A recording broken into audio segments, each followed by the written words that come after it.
Hi hello ನಮಸ್ತೆ ಸ್ನೇಹಿತರೆ. ನೀವು ನೋಡ್ತಾ ಇದ್ದೀರಾ ಕರಿಯರ್ ಬೂಸ್ಟರ್ ಕನ್ನಡ ಯೂಟ್ಯೂಬ್ ಚಾನಲ್ನ. ಸ್ನೇಹಿತರೆ, ಯಾರೆಲ್ಲ ಮೊದಲೇ ಬಾರಿಗೆ ನಮ್ಮ ಚಾನಲ್ಗೆ ತಾವು ಭೇಟಿ ಕೊಟ್ಟಿದ್ದೀರಾ ದಯಮಾಡಿ ಸಬ್ಸ್ಕ್ರೈಬ್ ಆಗೋದನ್ನು ಮರಿಬೇಡಿ ಸ್ನೇಹಿತರೆ. ಹಾಗೆಯೇ ತಮಗೆ ಈ ವಿಡಿಯೋ ಇಷ್ಟ ಆಗಿದ್ದರೆ ಲೈಕ್ ಮಾಡಿ, ಶೇರ್ ಮಾಡಿ, ಕಮೆಂಟ್ ಮಾಡೋದನ್ನು ಸಹ ಮರಿಬೇಡಿ. ಸ್ನೇಹಿತರೆ, ಮೊನ್ನೆಯಷ್ಟೇ ಸಚಿವ ಸಂಪುಟ ಸಭೆಯಲ್ಲಿ 56,000ಕ್ಕಿಂತಲೂ ಹೆಚ್ಚು ಹುದ್ದೆಗಳ ನೇಮಕಾತಿಗೆ ಸಂಬಂಧಪಟ್ಟಂತೆ ಒಂದು ಅನುಮತಿಯನ್ನು ಕೊಡಲಾಗಿರುತ್ತೆ ಸ್ನೇಹಿತರೆ. ಅದಕ್ಕೆ ಸಂಬಂಧಪಟ್ಟಂತೆ ಒಂದು ಬಿಗ್ ಅಪ್ಡೇಟ್ ಅಂತಲೇ ಹೇಳ್ಬೋದು. ಹೌದು ಸ್ನೇಹಿತರೆ, ಸರ್ಕಾರದಿಂದಲೇ ಅಧಿಕೃತವಾಗಿ ಒಂದು ಅಧಿಸೂಚನೆ ಅಥವಾ ಆದೇಶವನ್ನು ಹೊರಡಿಸಲಾಗಿರುತ್ತೆ. ಇದೆಲ್ಲ ಕೂಡ ಎಲ್ಲ ಸ್ಪರ್ಧಾತ್ಮಕ ಆಕಾಂಕ್ಷಿ ಅಭ್ಯರ್ಥಿಗಳಿಗೆ ಖಂಡಿತವಾಗ್ಲೂ ಸಿಹಿ ಸುದ್ದಿ ಅಂತಲೇ ಹೇಳ್ಬೋದು. ಹೌದು ಸ್ನೇಹಿತರೆ, ತುಂಬ ನಿರೀಕ್ಷೆಯನ್ನು ಇಟ್ಕೊಂಡಿರ್ತಕ್ಕಂತಹ ಒಂದು 56,000 ಹುದ್ದೆಗಳ ನೇಮಕಾತಿಗೆ ಸಂಬಂಧಪಟ್ಟಂತೆ ಕೊನೆಗೂ ಸರ್ಕಾರದಿಂದ ಒಂದು ಅಧಿಕೃತವಾದ ಆದೇಶ ಹೊರಬಿದ್ದಿದೆ ಸ್ನೇಹಿತರೆ. ಹಾಗಾಗಿ ಈ ವಿಡಿಯೋನ ಕೊನೆ ತನಕ ಮಿಸ್ ಮಾಡದೆ ನೋಡಿದರೆ ಖಂಡಿತವಾಗ್ಲೂ ಈ ಎಲ್ಲ ಆದೇಶದ ಸವಿವರವಾದ ವಿವರವನ್ನು ನಾವು ನೋಡ್ತಾ ಹೋಗ್ಬೋದು. ಖಂಡಿತವಾಗ್ಲೂ ಈ ವಿಡಿಯೋನ ತಮ್ಮ ಎಲ್ಲ ಸ್ನೇಹಿತರಿಗೂ ಹೆಚ್ಚು ಹೆಚ್ಚು ಶೇರ್ ಮಾಡೋದ್ರ ಮೂಲಕ ಪ್ರೋತ್ಸಾಹಿಸಿ. ಬನ್ನಿ ತಡ ಮಾಡದೆ ವಿಡಿಯೋನ ಸ್ಟಾರ್ಟ್ ಮಾಡೋಣ. ಸ್ನೇಹಿತರೆ, ತಾವಿಲ್ಲಿ ನೋಡ್ತಾ ಇದ್ದೀರಾ ಸರ್ಕಾರಿ ಆದೇಶ ಸಂಖ್ಯೆ ಅಂತ ಹೇಳಿದೆ. ದಿನಾಂಕ 27/2/2026 ಅಂದರೆ ನಿನ್ನೆ ಮೊನ್ನೆಯಷ್ಟೇ ಪ್ರಕಟ ಆಗಿರ್ತಕ್ಕಂತಹ ಈ ಒಂದು ಅಧಿಕೃತ ಆದೇಶ ಇನ್ನಷ್ಟೇ ಬಿಡುಗಡೆ ಆಗಿರುತ್ತೆ. ಇದರಲ್ಲಿ ಪ್ರಸ್ತಾವನೆಯಲ್ಲಿ ವಿವರಿಸಿರ್ತಕ್ಕಂತಹ ಸನ್ನಿವೇಶದಲ್ಲಿ ಸರ್ಕಾರ ಈ ಕೆಳಕಂಡಂತೆ ಆದೇಶವನ್ನು ಮಾಡಲಾಗಿರುತ್ತೆ ಸ್ನೇಹಿತರೆ.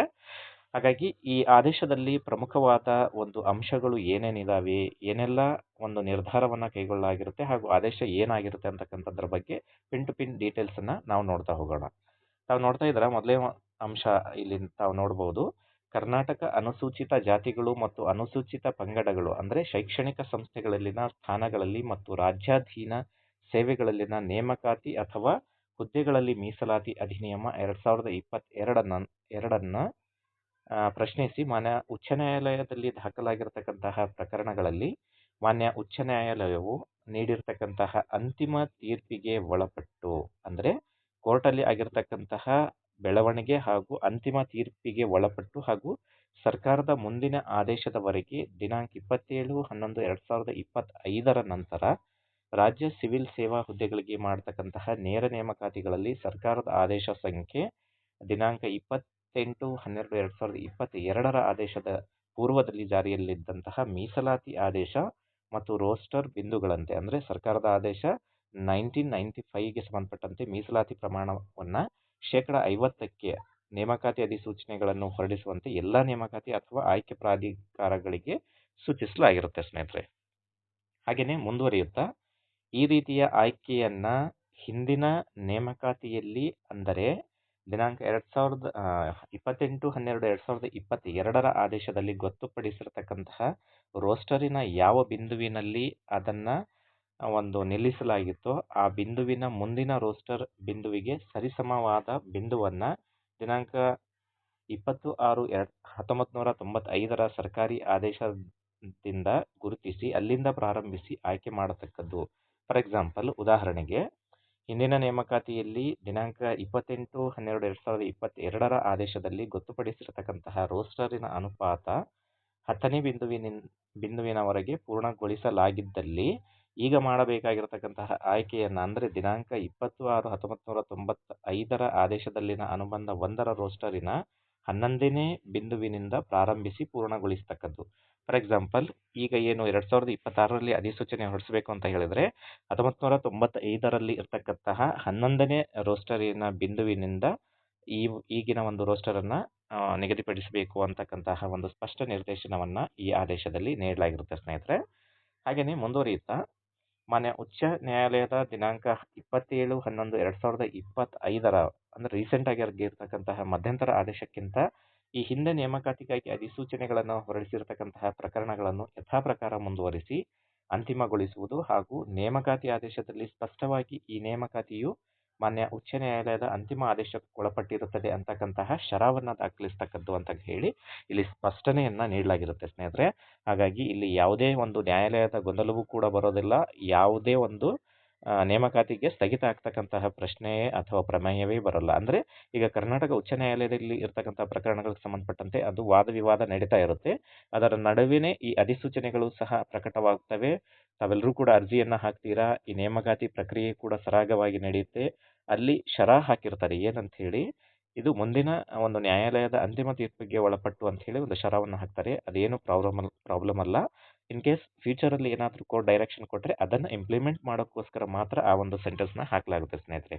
ಹಾಗಾಗಿ ತಾವೆಲ್ಲರೂ ಕೂಡ ನಿಶ್ಚಿಂತತೆಯಿಂದ ತಮ್ಮ ಅಧ್ಯಯನವನ್ನು ಪ್ರಾರಂಭಿಸಿ ಈ ಹುದ್ದೆಗಳ ಒಂದು ಅಧಿಸೂಚನೆಗಳ ಮಹಾಪೂರದಲ್ಲಿ ತಾವು ಕನಿಷ್ಠ ಪಕ್ಷ 4ರಿಂದ 6 ಹುದ್ದೆಗಳನ್ನು ಪಡೆಯುವಂತ ಆಗಲಿ ಅಂತ ಹೇಳಿ ಹಾರೈಸ್ತಾ, ಹಾಗೆಯೇ ಮುಂದುವರಿಯುತ್ತಾ ಈ ಸಮತಲ ಮೀಸಲಾತಿಗೆ ಸಂಬಂಧಪಟ್ಟಂತೆ ಸರ್ಕಾರದ ಆದೇಶ ದಿನಾಂಕ 8/3/2023ರಲ್ಲಿ ನಿಗದಿಪಡಿಸಲಾಗಿರ್ತಕ್ಕಂಥ ರೋಸ್ಟರ್ ಬಿಂದುಗಳನ್ನೇ ಮುಂದುವರಿಸುವುದು ಅಂತ ಹೇಳಿ ಇಲ್ಲಿ ನೀಡಲಾಗುತ್ತೆ. ಹಾಗೆಯೇ ಹಿಂದಿನ ನೇಮಕಾತಿಯಲ್ಲಿ ದಿನಾಂಕ 8/3/2023ರ ಆದೇಶದಲ್ಲಿ ಗೊತ್ತುಪಡಿಸಿರ್ತಕ್ಕಂತಹ ರೋಸ್ಟರಿನ ಯಾವ ಬಿಂದುವಿನಲ್ಲಿ ನಿಲ್ಲಿಸಲಾಗಿರುತ್ತೋ ಆ ಬಿಂದುವಿನ ಮುಂದಿನ ರೋಸ್ಟರ್ ಬಿಂದುವನ್ನು ಪ್ರಾರಂಭ ಮಾಡಿ ಆಯ್ಕೆ ಮಾಡತಕ್ಕದ್ದು ಅಂತ ಹೇಳಿ ಇಲ್ಲಿ ಸ್ಪಷ್ಟವಾಗಿ ನಿರ್ದೇಶನ ಇರುತ್ತೆ.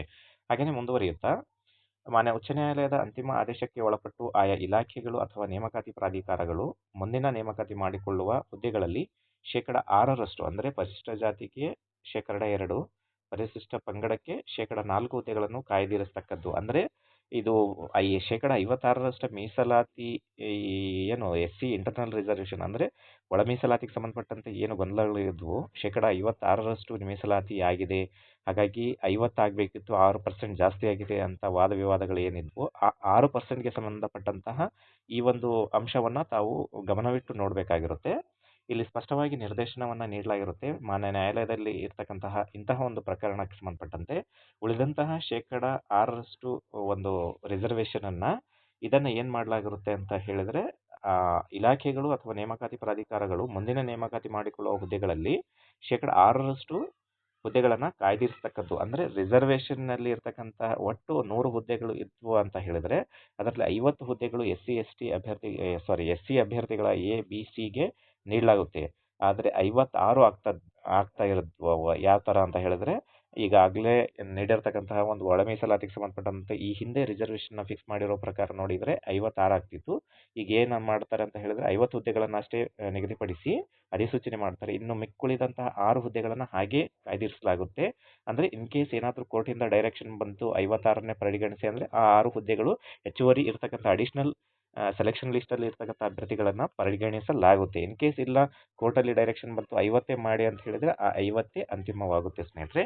ಇಂತಹ ಒಂದು ನಿರ್ದೇಶನವನ್ನು ಯಾವುದೇ ಗೊಂದಲ ಇಲ್ಲದೆ ಇರತಕ್ಕಂಥ ಒಂದು ಸ್ಪಷ್ಟ ನಿರ್ದೇಶನವನ್ನು ಮಾನ್ಯ ಸರ್ಕಾರದಿಂದ ಒಂದು ಅಧಿಕೃತ ಆದೇಶದ ಮೂಲಕ ಮಾಡಿರೋದು ನಿಜಕ್ಕೂ ಕೂಡ ಒಂದು ಅಭ್ಯರ್ಥಿಗಳ ಪರವಾದ ಒಂದು ಹಿತಾಸಕ್ತಿ ಅಂತಲೇ ಹೇಳ್ಬೋದು ಸ್ನೇಹಿತರೆ. ಹಾಗಾಗಿ ತಾವು ತಡ ಮಾಡದೇನೆ ಇಂದಿನಿಂದಲೇ ಈ ಒಂದು ನೇಮಕಾತಿಯ ಸುಗ್ಗಿಗೆ ಸಂಬಂಧಪಟ್ಟಂತೆ ತಾವೆಲ್ಲರೂ ಕೂಡ ತಯಾರಾಗಿ ತಾವು ಈ ಒಂದು ನೇಮಕಾತಿ ಪರ್ವದ ಒಂದು ಏನಿದು ಹಬ್ಬದ ವಾತಾವರಣ ಇದೆ ಇದರಲ್ಲಿ ತಾವು ಯಶಸ್ವಿಯಾಗಿ ಹುದ್ದೆಗಳನ್ನು ಪಡೀಲಿ ಅಂತ ಹೇಳಿ ನಾವು ಆಶಿಸ್ತಾ, ಸ್ನೇಹಿತರೆ ಈ ವಿಡಿಯೋ ತಮಗೆ ನಿಜವಾಗ್ಲೂ ಇಷ್ಟ ಆಗಿದ್ದರೆ ಲೈಕ್ ಮಾಡಿ, ಶೇರ್ ಮಾಡಿ, ಕಮೆಂಟ್ ಮಾಡೋದನ್ನು ಮರಿಬೇಡಿ. ಹಾಗೆಯೇ ಈ ವಿಡಿಯೋನ ಹೆಚ್ಚು ಜನರಿಗೆ ತಲುಪಿಸುವ ಮೂಲಕ ಅವರಲ್ಲೂ ಕೂಡ ಒಂದು ಅವೇರ್ನೆಸ್ ಅನ್ನು ಮೂಡಿಸಿ ಸ್ನೇಹಿತರೆ. ಧನ್ಯವಾದಗಳು.